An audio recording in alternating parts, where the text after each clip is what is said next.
नमस्कार दोस्तों, आपका हमारे चैनल अद्भुत ज्ञान सागर पर स्वागत है।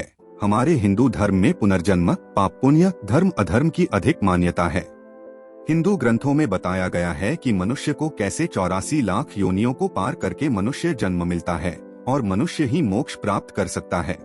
अब सवाल ये उठता है कि मोक्ष क्या है, जिसके लिए हर योगी, सभी ऋषि मुनि अपने जीवन भर कष्ट उठाते हैं। वो मोक्ष क्या है? आज हम इसी बात को विस्तार से समझेंगे। भगवान श्री कृष्ण ने युद्ध भूमि कुरुक्षेत्र में हर प्रकार के उपदेश दिए, मानव जीवन के सभी विकारों से मुक्ति पाने के मंत्र दिए, और जिस व्यक्ति ने गीता को पढ़ा और उसे समझा, फिर उसने जाना कि दुनिया की सभी समस्याओं का समाधान गीता में मौजूद है। आपके अंदर कोई भी शंका हो, उसका उत्तर आपको भगवत गीता में मिल जाएगा। इससे कोई फर्क नहीं पड़ता कि आपकी समस्या क्या है। इसी तरह से भगवान श्री कृष्ण ने अर्जुन को मोक्ष पाने के कई सारे द्वार बताए हैं, ध्यान योग, प्रेम योग, कर्म योग आदि।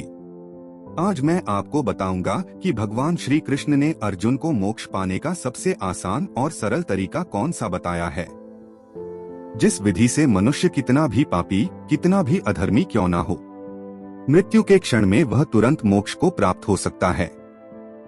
श्री कृष्ण अर्जुन से कहते हैं, हे अर्जुन, मानव शरीर बड़ी मुश्किल से मिलता है, इसे ऐसे ही गंवाना नहीं चाहिए।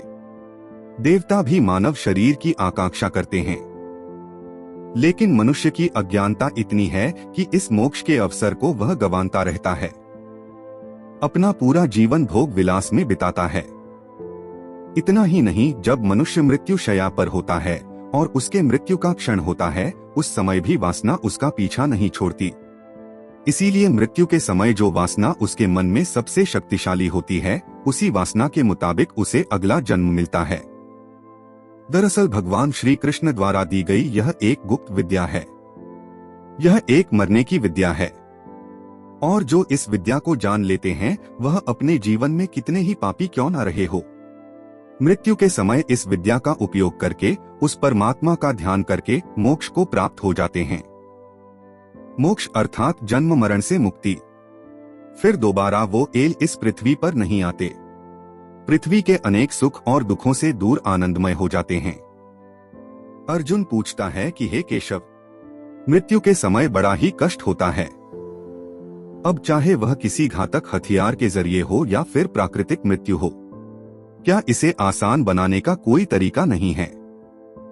कृष्ण कहते हैं, हे अर्जुन, यह प्रश्न मृत्यु को आसान बनाने का नहीं है, बल्कि जीवन मृत्यु के चक्र से निकलकर मोक्ष प्राप्त करने का है। कृष्ण ने कहा, यदि व्यक्ति मृत्यु के समय मेरी बताई हुई विधि को अपनाएगा तो वह सीधा मेरे परमधाम को प्राप्त हो जाएगा। अर्जुन ने पूछा, हे प्रभु, वह गोपनीय ज्ञान या विधि क्या है? श्री कृष्ण जी कहते हैं, अपने प्राण त्यागते समय अपनी सभी इंद्रियों के द्वार को रोककर, अर्थात उन्हें वश में कर और अपने मन को अपने हृदय में स्थिर करके, अपने प्राण ऊर्जा को अपने मस्तिष्क में स्थापित करके, उस परमात्मा का स्मरण करते हुए ओम मंत्र का उच्चारण करें। मनुष्य जीवन भर कितना ही पापी क्यों ना रहा हो, उस व्यक्ति को मोक्ष प्राप्त होगा। देखा कितनी आसान विधि बताई है भगवान श्री कृष्ण ने। ओम केवल एक शब्द नहीं है, सभी मंत्रों का परम मंत्र है। इसकी महिमा अनंत है। आध्यात्मिक साधना की सफलता का केंद्र बिंदु ओम है। सिद्धि प्राप्ति का सूत्र भी ओम है।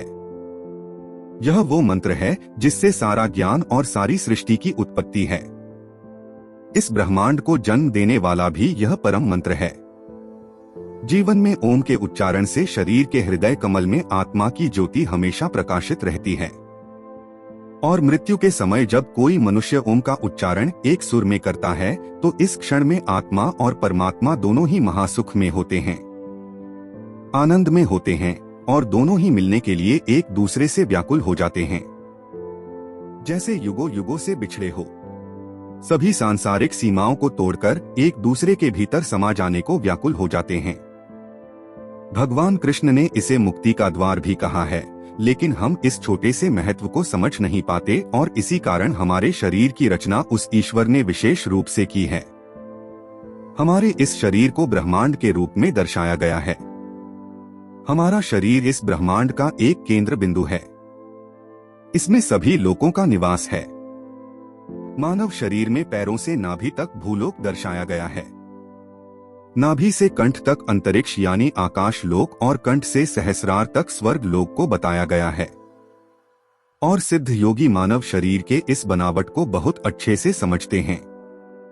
इसीलिए सिद्ध योगी अपना शरीर त्यागते समय अपनी प्राण ऊर्जा को ऊपर की ओर उठाकर विशुद्धि चक्र अर्थात कंठ में ले आते हैं और विशुद्धि चक्र से आगे आज्ञा चक्र से कपाल में ले जाकर सहस्त्रार चक्र पर स्थापित करके अपने प्राण निकाल देते हैं। हम साधारण इंसानों को इस विधि के बारे में कुछ नहीं पता होता और इसीलिए साधारण मनुष्य के प्राण दूसरे द्वार से निकलते हैं, ज्यादातर मूलाधार चक्र से। लेकिन ज्ञानी पुरुष की प्राण ऊर्जा सहस्त्रार चक्र से ही निकलती है। ज्ञानी पुरुष की मृत्यु के समय सहस्त्रार चक्र यानी उसके कपाल की तरफ से क्षतिग्रस्त हो जाता है और इसीलिए सनातन धर्म में मनुष्य की चिता जलाते समय उसकी कपाल पर डंडे से मारने की प्रथा चली आ रही है। ज्ञानी पुरुष के तो यह स्वतः ही हो जाता है, लेकिन हमारी प्रथा के अनुसार हम जबरदस्ती सहस्त्रार चक्र पर चोट करते हैं। मित्रों, जबरदस्ती मोक्ष पाया नहीं जा सकता। देखिए भगवान श्री कृष्ण ने कितनी सुंदर व्याख्या की है। मनुष्य के जीवन में केवल दो समय बड़े ही महत्वपूर्ण होते हैं, उसके जन्म का और दूसरा उसकी मृत्यु का समय। जो मृत्यु के समय अपने होश में रहकर ओम का ध्यान कर लेता है वह परमात्मा में विलीन हो जाता है। यह थी भगवान श्री कृष्ण द्वारा मोक्ष प्राप्ति की सबसे आसान विधि। परंतु क्या हर कोई इस आसान विधि को कर पाएगा? इसलिए इस बात को ब्रह्मसूत्र के भाष्य में श्री आदि शंकराचार्य बताते हैं कि मृत्यु के समय 100 बिच्छुओं के एक साथ डंक मारने जितना दर्द होता है।